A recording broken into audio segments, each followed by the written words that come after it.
think I'm drinking coffee when I need time.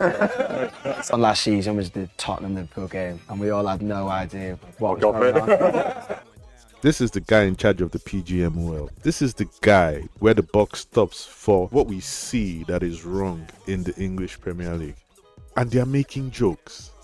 Don't come out here and tell us that you represent the interest of football fans, and then you have the head of the refereeing organization that has not gotten better in any way, and he's out here, he's with you guys, and you're all having coffee and you're all cracking jokes, and then when the weekend games start, there's going to be another huge gaffe and everybody's going to cover it up.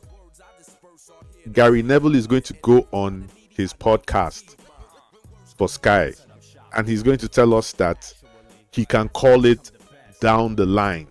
When you've got the head in charge of the body that represents these referees who remain a real issue, part of the real challenges that we face in football in the Premier League and maybe even in Europe today. I hate on Michael Owen when he gets on that show, whatever is the name of that show that he does with Howard Webb, when they start to go over the decisions made by either by the referees or by VAR over the weekend. And of course, you know that by the time that show is going on, the only thing that is happening, really, let's be honest, the only thing that is happening is that by then, Webb and the PGMOL, they've fixed up their story. They've polished it up. They know exactly what they're going to say on the show. I think it's called Mic'd Up. And Michael Owen, has already got his brief of the questions that he's to ask. That's just going to allow Howard Webb feed us whatever line they've decided that they want to feed us for that week. It speaks to the clear lack of transparency and clear lack of accountability regarding the issues of refereeing in the English Premier League.